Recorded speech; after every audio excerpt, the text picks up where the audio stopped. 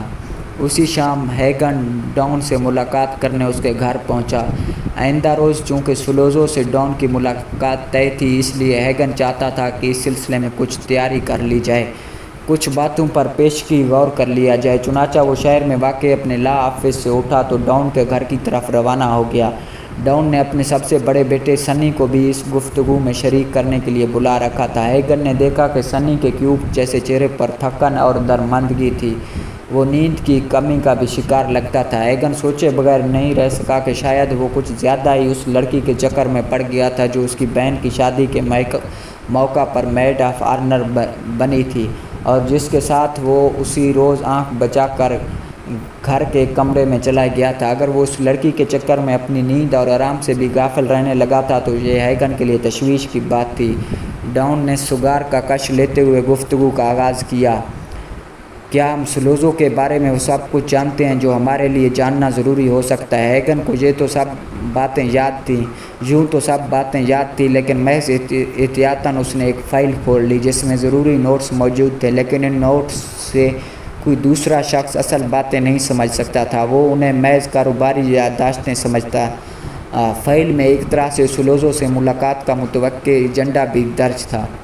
سلوزو ہمارے پاس مدد کی درخواست لے کر آ رہا ہے، اس نے کہنا شروع کیا۔ وہ چاہتا ہے کہ فیملی اس کے کاروبار میں کم از کم $1 ملین لگائے اور بعض معاملات میں اسے قانون سے تحفظ فراہم کرے جس کے بدلے میں ہمیں کچھ حصہ ملے گا۔ ابھی یہ طے نہیں ہے کہ وہ حصہ کتنا ہوگا، یہ بات سلوزو خود بتائے گا۔ سلوزو کی سفارش ٹیٹیگلیا فیملی کر رہی ہے، یہ فیملی اس کی پشت پناہی بھی کرتی ہے، شاید اسے بھی سلوزو کے کاروبار میں کچھ حصہ ملتا ہے۔ سلوزو جس کاروبار میں حصہ داری کی بات ہم سے کرنے آ رہا ہے وہ منشیات کا کاروبار ہے۔ ہیگن نے ایک لمحے کے لیے خاموش ہو کر ڈان اور سنی کی طرف دیکھا، وہ دونوں خاموش رہے اور ان کے چہروں پر کوئی تاثر نہیں ابھرا۔ تو ہیگن نے سلسلہ کلام جوڑا، سلوزو کے ترکی میں کچھ لوگوں سے رابطے اور تعلقات ہیں جو وہاں پوست کی کاشت کرتے ہیں، وہاں سے پوست کو بغیر کسی دشواری کے سسلی منتقل کر لیتا ہے۔ سسلی میں اس نے پلانٹ لگایا ہوا ہے جس کے ذریعے پوست سے ہیروئن تیار کی جاتی ہے، اس سے پہلے وہ پوست سے مارفین بھی تیار کرا لیتا ہے اور چاہتا ہے تو اسے ہیروئن کے درجے تک لے آتا ہے۔ وہاں اس نے اس کام کے سارے انتظامات کر رکھے ہیں اور اسے ہر طرح کا تحفظ بھی حاصل ہے، خطرے کی صورت میں اسے پیشگی اطلاع بھی مل جاتی ہے۔ ایک لمحے کے لیے خاموش ہو کر اس نے گہری سانس لی، پھر بولا، یہاں تک تو سب ٹھیک ہے، اب وہ ہیروئن کو اس ملک میں لانا چاہتا ہے۔ ہیروئن یہاں لانے اور پھر اس کی تقسیم کاری کا نظام تیار کرنے میں اسے دشواریاں درپیش ہیں۔ اس سلسلے میں اسے مالی مدد بھی درکار ہے اور قانون سے تحفظ بھی۔ ان خطوط پر کاروبار کو پھیلانے کے لیے اس کے پاس سرمایہ کی کمی ہے، اسے $1 ملین کی ضرورت ہے، جو ظاہر ہے ایک بڑی رقم ہے۔ ڈالر درختوں پر تو نہیں اگتے۔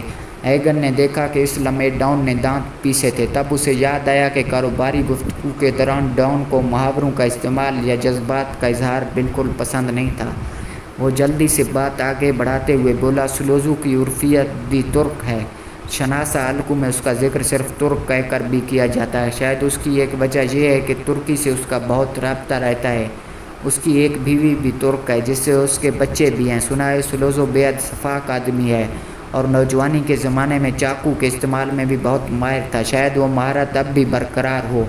اس کے بارے میں یہ بھی کہا جاتا ہے کہ کسی سے جھگڑا صرف اس وقت کرتا ہے جب کاروباری معاملات میں اسے کوئی معقول شکایت یا اختلاف پیدا ہو جائے۔ ہیگن نے ایک لمحے کے لیے خاموش ہو کر فائل میں لگے ایک کاغذ پر اچٹتی سی نظر ڈالی، پھر بولا، بہت باصلاحیت آدمی سمجھا جاتا ہے، اپنا باس خود ہے، کسی کی ماتحتی میں کام نہیں کرتا۔ پولیس کے پاس اس کا ریکارڈ بھی موجود ہے، کیونکہ وہ 2 مرتبہ سزا بھی کاٹ چکا ہے، ایک مرتبہ اٹلی میں، دوسری مرتبہ امریکہ میں۔ منشیات کے اسمگلر کی حیثیت سے وہ حکام کی نظر میں ہے۔ یہ چیز اس اعتبار سے ہمارے حق میں جاتی ہے کہ ایسے لوگ کبھی کسی کے خلاف وعدہ معاف گواہ نہیں بن سکتے۔ اس کی ایک امریکی بیوی بھی ہے جس سے 3 بچے ہیں۔ ترک بیوی ترکی میں رہتی ہے۔ اپنے کنبے کا پوری طرح خیال رکھنے والا آدمی سمجھا جاتا ہے۔ اگر اسے یہ اطمینان ہو کہ اس کی عدم موجودگی میں اس کی بیوی اور بچوں کو کوئی تکلیف نہیں ہوگی تو آرام سے کوئی سزا کاٹنے کے لیے جیل بھی چلا جائے گا۔ ڈان نے سنگار منہ سے نکال کر اپنے بیٹے سنی کی طرف دیکھا اور پوچھا، کیا خیال ہے سینٹینو؟ ہیگن کا اندازہ تھا کہ سنی کیا سوچ رہا ہوگا۔ وہ مکمل طور پر ڈان کے زیر سایہ رہنے کے بارے میں کچھ عرصے سے مضطرب تھا۔ اس کی خواہش تھی کہ اسے آزادانہ طور پر کوئی بڑا کام کرنے کو ملے۔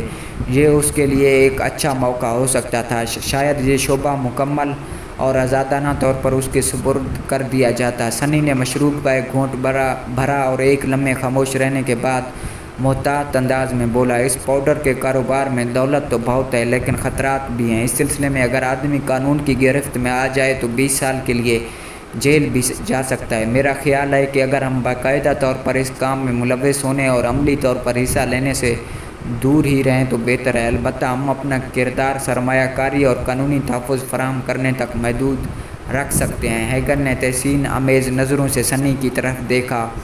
اس نے بڑے تحمل اور سمجھداری سے جواب دیا تھا اور جو کچھ وہ کہہ رہا تھا مناسب بھی وہی تھا۔ ہیگن کو اس سے اتنے معقول اور متوازن جواب کی توقع نہیں تھی۔ ڈان نے سگار کا ایک اور کش لے کر ہیگن کی طرف دیکھتے ہوئے پوچھا، اور تم کیا کہتے ہو ہیگن؟ ہیگن نے ایک لمحے توقف کیا۔ وہ قطعی دیانت داری سے اپنی رائے دینا چاہتا تھا۔ اسے یہ اندازہ ہو چکا تھا کہ ڈان سلوزو کی تجویز رد کر دے گا اور اس کے ساتھ کسی قسم کا تعاون کرنے کے لیے تیار نہیں ہوگا، اور ہیگن کو اس کے ساتھ اب تک کی رفاقت کے دوران میں پہلی مرتبہ یہ احساس ہوا تھا کہ ڈان کا فیصلہ درست نہیں تھا۔ وہ زیادہ آگے تک نہیں دیکھ رہا تھا، اس کی نظر مستقبل بعید پر نہیں تھی۔ ہیگن کو اندازہ تھا کہ ہیروئن کے کاروبار میں بہت پیسہ تھا اور مستقبل میں دنیا بھر میں اس کا سیلاب آنے والا تھا، لیکن مشکل یہ تھی کہ ڈان منشیات کے دھندے کو اچھا نہیں سمجھتا تھا۔ وہ پیسے کے لالچ میں اس حد تک جانا نہیں چاہتا تھا۔ اس کا خیال تھا کہ جب تک بھی ممکن ہو سکے خود کو اس دھندے سے دور رکھا جائے، فیملی کو اس کاروبار کی طرف نہ لایا جائے۔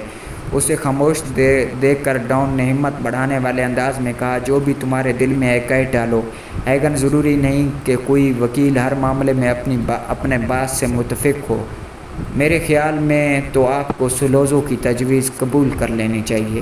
اس کے لیے بہت سے دلائل دیے جا سکتے ہیں، لیکن سب سے بڑی دلیل یہی ہے کہ اس کام میں بہت پیسہ ہے اور اگر ہم اس میں ہاتھ نہیں ڈالیں گے تو کوئی اور ڈال دے گا۔ یہ تو بہرحال نہیں ہوگا کہ ہمارے باز رہنے سے امریکہ میں ہیروئن نہ آئے گی۔ اگر ہم پیچھے رہے تو ٹیگ لیا فیملی یقیناً آگے بڑھ کر اس میں ہاتھ ڈال دے گی۔ اس سے اس کی دولت میں جو اضافہ ہوگا اس کے بل بوتے پر وہ مزید پولیس افسروں اور سیاستدانوں کو خرید لے گی۔ اس کے اثر و رسوخ اور طاقت میں مزید اضافہ ہو جائے گا۔ وہ ہم سے زیادہ طاقتور فیملی بن جائے گی اور اس کے بعد وہ ہم سے وہ سب کچھ بھی چھیننے کے لیے حرکت میں آ جائے گا جو ہمارے پاس اس وقت ہے۔ اس کے ہونٹوں پر خفیف سی مسکراہٹ ابھری اور ایک لمحے کے توقف کے بعد اس نے سلسلہ کلام جوڑا، ہم جیسی فیملیز کا معاملہ بھی حکومتوں اور ملکوں والا ہوتا ہے۔ اگر ایک ملک اپنے آپ کو مسلح کرتا ہے تو دوسرے کو بھی اپنے آپ کو مسلح کرنا پڑتا ہے۔ اگر ایک ملک اپنی فوجی طاقت اور ہتھیاروں میں اضافہ کرتا ہے تو دوسرے کو بھی کرنا پڑتا ہے۔ اگر ایک ملک زیادہ طاقتور ہو جاتا ہے تو دوسرے کے لیے خطرہ بن جاتا ہے۔ اس وقت مکمل طور پر جائز اور قانونی کاروبار کے علاوہ جن تھوڑے بہت غیر قانونی دھندوں میں ہمارا ہاتھ ہے وہ جوا اور یونین بازی ہے۔ ان دونوں چیزوں کی پشت پناہی سے ہمیں اچھی آمدنی آ رہی ہے۔ موجودہ وقت کے لحاظ سے یہ بہترین دھندے ہیں، لیکن ہیروئن مستقبل کی چیز ہے۔ میرا خیال ہے ہمیں لازماً اس دھندے میں ہاتھ ڈالنا پڑے گا، ورنہ ہماری باقی چیزیں بھی خطرے میں پڑ جائیں گی۔ آج نہ صحیح لیکن 10 سال بعد خطرہ ضرور لاحق ہوگا۔ ڈان اس کی تقریر سے خاصا متاثر نظر آ رہا تھا، تاہم اس نے بڑبڑانے کے انداز میں صرف اتنا کہا، ہاں یقیناً یہ بات تو بہت اہم ہے۔ پھر ایک گہری سانس لے کر وہ اچانک اٹھ کھڑا ہوا اور بولا، اس شاطر آدمی سے کل مجھے کس وقت ملنا ہے؟ وہ صبح 10 بجے یہاں پہنچ جائے گا، ہیگن نے جواب دیا۔ اسے کچھ امید نظر آنے لگی تھی کہ ڈان سولوزو کے ساتھ پارٹنرشپ پر آمادہ ہو جائے گا۔ ڈان انگڑائی لیتے ہوئے بولا، میں چاہتا ہوں تم دونوں کل کی اس ملاقات کے دوران بھی موجود رہو۔ پھر وہ سنی کی طرف دیکھ کر بولا، سینٹینو، لگتا ہے تم آج کل آرام بالکل نہیں کر رہے۔ اپنی صحت کا خیال رکھو اور نیند پوری لیا کرو، یہ جوانی زندگی بھر ساتھ نہیں دے گی۔ سنی نے گویا اس پدرانہ شفقت کے اظہار سے شہ پا کر پوچھا، پاپا آپ سولوزو کو کیا جواب دینے کا ارادہ رکھتے ہیں؟ ابھی میں کیا بتا سکتا ہوں، ابھی تو مجھے خود بھی معلوم نہیں۔ وہ مسکرایا، پہلے میں اس کی تجویز اس کی زبان سے سن تو لوں، مجھے تفصیلات سے معلوم ہونی چاہیے، یہ پتہ چلنا چاہیے کہ وہ ہمیں کتنے فیصد منافع کی پیشکش کرتا ہے۔ اس کے علاوہ بھی ہماری جو بات چیت ہوئی ہے، میں آج رات اس پر غور کروں گا، میں جلد بازی میں فیصلے کرنے والا آدمی نہیں ہوں۔ وہ دروازے کی طرف چل دیا، لیکن دروازے پر رک کر وہ مڑا اور بازار سرسری سے انداز میں ہیگن سے مخاطب ہوا، تم نے سولوزو کے بارے میں کافی معلومات جمع کی ہیں، لیکن کیا تمہیں یہ معلوم ہے کہ جانے سے پہلے سولوزو عورتوں کی دلالی سے پیسہ کماتا تھا، اور ٹیگلیا فیملی تو ابھی تک یہ دھندا کرتی ہے۔ اگر تم نے اپنے کاغذات میں یہ بات نوٹ نہیں کی ہے تو اب کر لو، کہیں تم بھول نہ جاؤ۔ ہیگن کے چہرے پر ہلکی سی سرخی آ گئی، تاہم وہ خاموش رہا۔ اسے یہ بات معلوم تھی، لیکن اس نے اسے غیر اہم سمجھتے ہوئے جان بوجھ کر اس کا ذکر نہیں کیا تھا۔ اسے معلوم تھا کہ وہ ڈان اس دھندے کو برا سمجھتا تھا، اس کی اپنی کچھ اخلاقیات تھیں۔ سولوزو کچھ ایسا دراز قد تو نہیں تھا، لیکن کسی گینڈے کی طرح مضبوط دکھائی دیتا تھا۔ اس کا جسم ٹھوس اور ورزشی معلوم ہوتا تھا۔ اس کی رنگت ایسی تھی کہ اسے سچ مچ ترک بھی سمجھا جا سکتا تھا۔ اس کی ناک طوطے کی چونچ کی طرح مڑی ہوئی تھی اور اس کی سیاہ آنکھوں سے صفاقی جھلکتی تھی۔ وہ دیکھنے میں ایک خطرناک آدمی معلوم ہوتا تھا، تاہم اس کی شخصیت میں وقار اور دبدبا بھی تھا۔ سنی کارلیون نے مین گیٹ پر اس کا استقبال کیا اور اسے کمرے میں لے گیا، جہاں ہیگن اور ڈان اس کے منتظر تھے۔ ہیگن نے اس کا جائزہ لینے کے بعد محسوس کیا کہ اس سے زیادہ خطرناک دکھائی دینے والا شخص براسی ہی تھا۔ اسے اب تک جن لوگوں سے واسطہ پڑا تھا، ان میں سے کوئی اسے طاقت اور خطرے کی اتنی واضح علامات لیے ہوئے دکھائی نہیں دیا تھا۔ اس کے مقابلے میں ڈان ایک عام، سادہ لو، بلکہ کسی حد تک دیہاتی سا آدمی دکھائی دے رہا تھا۔ سب نے بظاہر خاصی خوش خلقی سے ایک دوسرے سے مصافحہ کیا۔ رسمی طور پر سولوزو کی خاطر مدارت کے لیے عمدہ مشروب پیش کیا گیا۔ اس نے تمہید اور رسمی گفتگو میں وقت ضائع نہیں کیا، جلد ہی وہ مطلب کی بات پر آ گیا۔ اس کے پاس تجویز واقعی منشیات کے کاروبار کی تھی، تمام انتظامات کر لیے گئے تھے۔ ترکی میں پوست کی کاشت کرنے والے کچھ لوگوں نے اسے ہر سال ایک مخصوص مقدار میں پوست مہیا کرنے کا وعدہ کیا۔ اس کے پاس فرانس میں ایک پلانٹ تھا جسے رشوت کے عوض تحفظ حاصل تھا۔ اس پلانٹ پر پوست سے مارفین تیار کی جا سکتی تھی۔ دوسرا پلانٹ اس کے پاس سسلی میں تھا، وہ بھی رشوت کی عنایت کی بدولت ہر قسم کے خطرات سے محفوظ تھا۔ اس پلانٹ کے ذریعے مارفین کو ہیروئن میں تبدیل کیا جا سکتا۔ دونوں ملکوں میں پوست اور مارفین اسمگلنگ اور نقل و حرکت کے لیے بھی اسے ضروری تحفظ حاصل تھا۔ مال کو ریاست متحدہ امریکہ تک لانے میں کل مالیت کا 5% حصہ تھا۔ ایف بی آئی سے بچاؤ کا راستہ تلاش کرنا ضروری تھا، کیونکہ وہ ابھی کرپشن کی دیمک سے بچی ہوئی تھی۔ اسے رشوت کے ذریعے خریدنا ممکن نہیں تھا۔ اس کے باوجود سولوزو ہیروئن کی اسمگلنگ میں خطرات نہ ہونے کے برابر سمجھتا تھا۔ منافع اتنا زیادہ تھا جو کسی اور دھندے میں نہیں تھا۔ جب خطرات نہ ہونے کے برابر ہیں تو تم میرے پاس کیوں آئے ہو؟ ڈان نے ملامت سے پوچھا۔ تم مجھے آسانی سے کمائے جانے والے بھاری منافع میں شریک کرنا چاہتے ہو۔ میں اس فیاضی اور فریق دلی کی وجہ جان سکتا ہوں؟ سلوزو اپنے چہرے سے کسی خاص رد عمل کا اظہار کیے بغیر بولا، سب سے بڑی وجہ تو یہ ہے کہ مجھے اپنے کاروبار کو توسیع دینے کے لیے فوری طور پر سرمایہ کی ضرورت ہے۔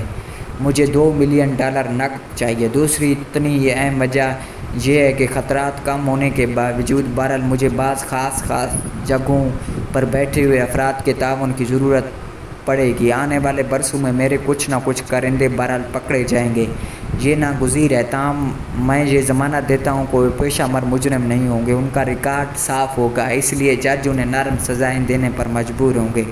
لیکن اس بات کو یقینی بنانے کے لیے مجھے تمہارے تعاون کی ضرورت ہوگی۔ اگر ان کارندوں کو یقین ہو گیا کہ انہیں جیل میں 1-2 سال سے زیادہ عرصہ نہیں گزارنا پڑے گا تو پھر وہ زبان نہیں کھولیں گے۔ ایک گہری سانس لے کر وہ بولا، لیکن اگر انہیں 10-20 سال کی سزا کا خطرہ نظر آیا تو پھر کچھ نہیں کہا جا سکتا۔ ممکن ہے وہ زبان کھول دیں۔ دنیا میں سبھی انسان تو مضبوط دل اور سخت جان نہیں ہوتے نا۔ ہو سکتا ہے وہ اپنے ساتھ کچھ اہم لوگوں کو بھی لے بیٹھیں، اس لیے قانون کے شعبے میں یقینی تحفظ کی ضرورت ہے۔ میں نے سنا ہے بہت سے جج تمہاری جیب میں ہیں۔ ڈان کارلیون نے اس خیال کی تردید یا تصدیق کرنا ضروری نہیں سمجھی اور ہموار لہجے میں پوچھا، میری فیملی کو منافع میں کتنے فیصد حصہ ملے گا؟ سلوزو کے آنکھوں میں چمک آ گئی، وہ فوراً بولا، 50%۔ ہم 50-50 کے پارٹنر ہوں گے۔ اس حساب سے پہلے سال میں تمہارا حصہ 3 سے 4 ملین کے درمیان ہوگا اور آئندہ برسوں میں اس میں اضافہ ہوتا رہے گا۔ اور ٹیٹیگلیا فیملی کو کیا ملے گا؟ ڈان نے بدستور ملامت سے پوچھا۔ سلوزو اس دوران میں پہلی بار قدرے مضطرب نظر آیا۔ وہ جلدی سے بولا، انہیں میں جو کچھ بھی دوں گا اپنے حصے میں سے دوں گا۔ بعض معاملات میں بہرحال مجھے ان کے تعاون کی بھی ضرورت ہے، یعنی مجھے صرف $2 ملین سرمایہ کاری اور کچھ قانونی تحفظ فراہم کرنے کے عوض 50% حصہ ملے گا۔ ڈان نے چبھتے ہوئے لہجے میں کہا، اگر تم $2 ملین کا ذکر ایک معمولی رقم کی طرح کر سکتے ہو تو میں تمہیں مبارکباد پیش کرتا ہوں۔ تم واقعی اتنے ہی بڑے سرمایہ دار ہو جتنا تمہارے بارے میں عام تاثر ہے۔ ڈان کارلیون اتنے بڑے سرمایہ دار ہو جتنا تمہارے بارے میں عام تاثر ہے۔ ڈان کارلیون سلوزو کا لہجہ قدرے استہزائیہ ہو گیا۔ ڈان پرسکون لہجے میں بولا، تمہیں ٹیٹیگلیا فیملی کی پشت پناہی حاصل ہے اور میں اس فیملی کا احترام کرتا ہوں۔ اس احترام کے ناطے میں نے تم سے ملنے پر آمادگی ظاہر کر دی تھی۔ میں تمہاری پیشکش کو قبول کرنے سے انکار کرنا چاہتا ہوں، لیکن میں تمہیں کوئی وجہ بھی بتاؤں گا۔ اس میں شک نہیں ہے کہ تم بہت اچھے منافع کی پیشکش کر رہے ہو، لیکن کام میں خطرات اس سے کہیں زیادہ ہیں جتنا تم ظاہر کرنے کی کوشش کر رہے ہو۔ اس میں شک نہیں ہے کہ سیاستدانوں اور ججوں سے میرے تعلقات ہیں۔ سیاست، قانون، انصاف کے شعبوں میں میرا اثر و رسوخ ہے، لیکن اگر ان لوگوں کو معلوم ہو گیا کہ میں منشیات کے دھندے میں پڑ گیا ہوں تو وہ مجھ پر اتنے مہربان نہیں رہیں گے جتنے اس وقت ہیں۔ یوں میرے دوسرے مفادات کو نقصان پہنچے گا۔ اس وقت ہم جن غیر قانونی دھندے کی سرپرستی کر رہے ہیں وہ ان لوگوں کی نظر میں زیادہ سنگین یا زیادہ ضرر رساں نہیں ہیں۔ قمار بازی، شراب کی سپلائی یا یونین بازی کی حد تک وہ برداشت کر سکتے ہیں اور کچھ فائدوں کی وجہ سے وہ نظریں چرا سکتے ہیں، لیکن ڈرگز کا دھندا ان کی نظر میں بہت گندا، بہت سنگین اور ضرر رساں ہے۔ اس کی طرف سے آنکھیں بند کرنا ان کے لیے بہت مشکل ہوگا۔ بہرحال یہ میں تمہیں ان کا نقطہ نظر بتا رہا ہوں، اپنا نہیں۔ مجھے ان کے خیالات سے غرض نہیں، میں تو صرف یہ بتا رہا ہوں کہ اس کاروبار میں خطرات بہت زیادہ ہیں۔ پچھلے 10 سال میری فیملی کسی قسم کے خطرات کے بغیر خاصی عزت و آبرو سے زندگی گزار رہی ہے۔ اب میں محض لالچ میں آ کر ان کی زندگیوں کو خطرات سے دوچار کرنا نہیں چاہتا۔ وہ خاموش ہوا تو کمرے میں گہرا سناٹا چھا گیا۔ سلوزو کو اگر ڈان کے جواب سے مایوسی ہوئی تھی تو اس نے اس کا کوئی اظہار نہیں کیا تھا، بس اس کی ایک آنکھ ایک لمحے کے لیے پھڑکی تھی۔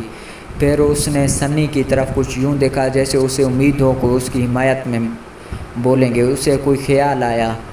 وہ دوبارہ ڈان کی طرف متوجہ ہوتے ہوئے بولا، کہیں تمہیں یہ خطرہ تو نہیں ہے تمہارے $2 ملین ڈوب جائیں گے؟ نہیں، ڈان نے سرد لہجے میں جواب دیا۔ سلوزو بولا، اس کے باوجود اگر تم چاہو گے تو ٹیٹیگلیا فیملی تمہاری رقم کے تحفظ کی ضمانت دے دے گی۔ اس موقع پر سنی نے گویا ایک سنگین غلطی کی۔ وہ پراشتیاق لہجے میں بول اٹھا، کیا واقعی ٹیگلیا فیملی رقم کے بارے میں ضمانت دے دے گی اور اس کے بدلے میں ہم سے کچھ نہیں مانگے گی؟ گفتگو میں سنی کی اس طرح مداخلت پر ہیگن کا دل ڈوب سا گیا۔ اس نے ڈان کے چہرے پر انتہائی سرد میری نمودار ہوتے دیکھی۔ اس نے سخت نظروں سے بیٹے کو گھورا اور گویا اپنی جگہ سن ہو کر رہ گیا۔ سولوزو کے چہرے پر طمانینت ابھر آئی۔ اس نے گویا ڈان کے مضبوط قلعے میں کوئی شگاف دریافت کر لیا تھا۔ سنی نے گویا ایک خاندانی قانون، ایک نہایت اہم اصول کی خلاف ورزی کی تھی۔ ڈان جس کام کے لیے انکار کر چکا تھا، سنی نے اس کے بارے میں دلچسپی اور اشتیاق کا اظہار کر دیا تھا۔ اس بار ڈان بولا تو اس کا انداز گویا بات چیت ختم کرنے کا سا تھا۔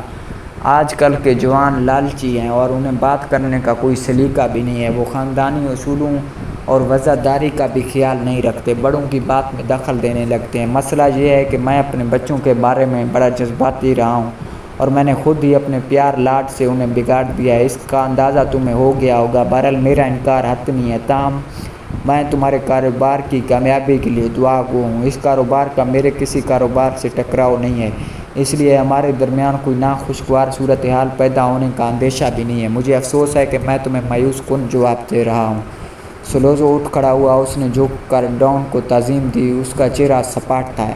ہیگن اسے باہر اس کی کار تک چھوڑنے گیا۔ اس نے جب ہیگن کو خدا حافظ کہا، اس وقت اس کا چہرہ ہر تاثر سے عاری تھا۔ ہیگن جب کمرے میں واپس پہنچا تو ڈان نے اس کی طرف دیکھے بغیر پوچھا، اس شخص کے بارے میں تمہارا کیا خیال ہے؟ وہ بہرحال سسلی کا ہے۔ ہیگن نے گویا ایک اہم حقیقت کی طرف اشارہ کیا۔ ڈان نے پرخیال انداز میں سر ہلایا، پھر وہ بیٹے کی طرف متوجہ ہوتے ہوئے نرم لہجے میں بولا، سینٹینو فیملی سے باہر کسی آدمی پر یہ ظاہر نہ ہونے دو کہ کسی کے بارے میں تم دل میں کیا سوچ رہے ہو۔ باہر کے کسی آدمی کو کبھی اپنے اندر کا حال جاننے کا موقع مت دو۔ میرا خیال ہے آج کل تم جس نوجوان لڑکی کے چکر میں پڑے ہو اس وجہ سے تمہارا دماغ صحیح طرح کام کرنے کے قابل نہیں رہا۔ ان بیہودہ حرکتوں کی طرف توجہ ہٹاؤ اور ذرا کاروبار کی طرف دھیان دو، اور اب میری نظروں سے دور ہو جاؤ۔ ڈان کی بات سن کر سنی کے چہرے پر پہلے حیرت اور پھر خجالت نمودار ہوئے۔ شاید اس کے وہم و گمان میں بھی نہیں تھا کہ اس کا باپ اس کے ان تعلقات سے واقف ہوگا جو اپنی دانست میں بہت چھپا کر رہا تھا، اور ہیگن کے خیال میں سنی اس غلط فہمی میں مبتلا تھا کہ اس کی حرکات ڈان سے چھپی رہ سکتی تھی۔ اس کی سوچ نہایت بچکانہ تھی۔ اس کے علاوہ شاید اسے اس بات کا بھی صحیح طور پر اندازہ نہیں تھا اس نے سولوزو کے سامنے پر اشتیاق انداز میں زبان کھول کر کتنی سنگین غلطی کی تھی۔ جب سنی کمرے سے چلا گیا تو ڈان نے اشارے سے مشروب کا گلاس اٹھایا، پھر ہیگن کو ہدایت کی، براسی کو پیغام دے دو کہ وہ آج مجھ سے ملاقات کرے۔